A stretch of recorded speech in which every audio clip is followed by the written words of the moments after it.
Hello students, तो आज हम लोग बात करेंगे मैथमेटिक्स थर्ड जो कि सिविल इंजीनियरिंग स्टूडेंट के लिए होता है।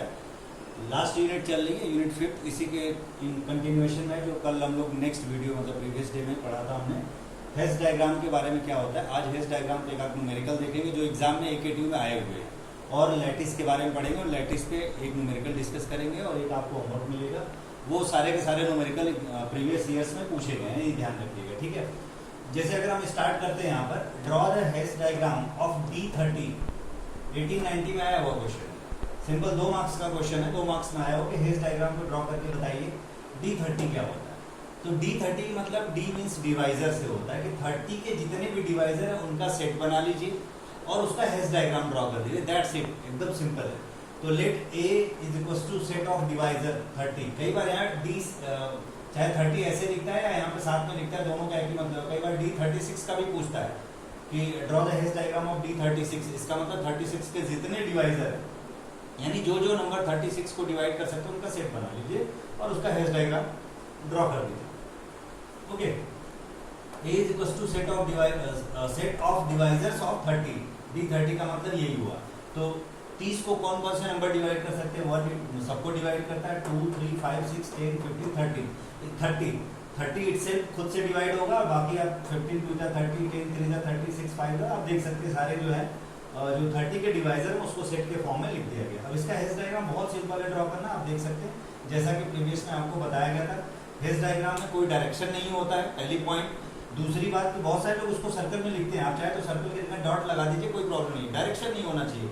दूसरी बात आपको क्या था कि जो लूप बन रहे थे वो हटाने थे। तीसरी इंपॉर्टेंट स्टेप्स क्या बताया गया था कि जो ट्रांजिटिविटी होती है, यानी 1 अगर 2 को डिवाइड कर रहा है और 1 3 को भी डिवाइड और 2 6 को डिवाइड कर रहा है और 1 भी 6 को डिवाइड करेगा तो 1 से 6 डायरेक्ट वाला नहीं होगा।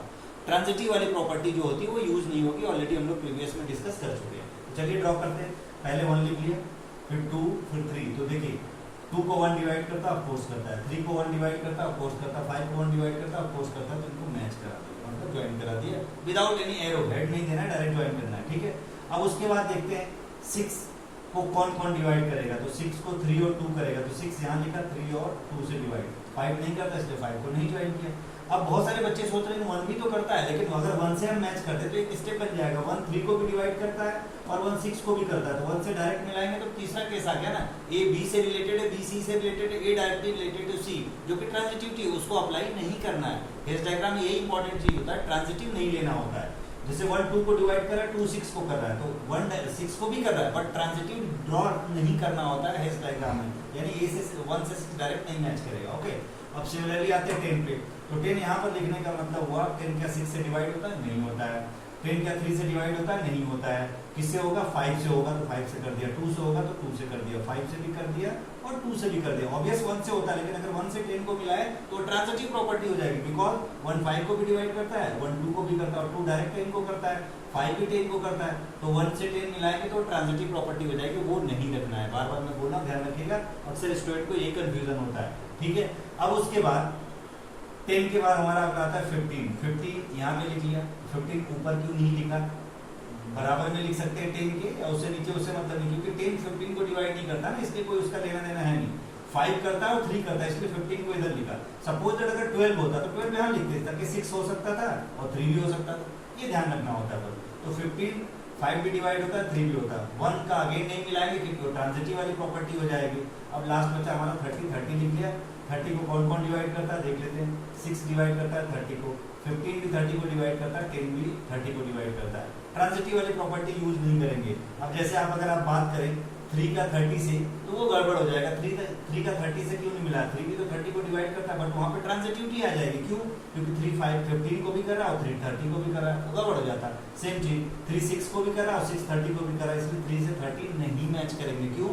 क्योंकि वहाँ पे ट्रांजिटिव प्रॉपर्टी आ जाएगी। जैसे आपको याद होगा कि अगर A रिलेटेड टू B और B रिलेटेड टू C, तो directly A related to C जहाँ पर आएगा वो हमारा ट्रांजिटिव वाली प्रॉपर्टी होती है। लेकिन हेस डायग्राम ड्रॉ करते समय ये वाली प्रॉपर्टी हमें नहीं लेना है, ये ड्रॉ ही नहीं करना है, ध्यान रखिएगा, ये प्रॉपर्टी ड्रॉ नहीं करनी होती है। इसीलिए जहाँ भी ट्रांजिटिव बन रहा होगा उस लाइन को हटा देंगे और डॉटेड दिखा देंगे। बहुत सारे लोग सर्कल में दिखाते हैं, बट आप डॉटेड दिखाइए, एरो मत बनाइए। This is the simple hess diagram for D30। I think आपको समझ में आया होगा। और भी क्वेश्चन आप नेट से या बुक से देख के प्रैक्टिस कर सकते हैं। एक हमने होमवर्क यहाँ पे लिख दिया, ऑलरेडी ऐसा क्वेश्चन मैं प्रीवियस लेक्चर में करा चुका हूँ।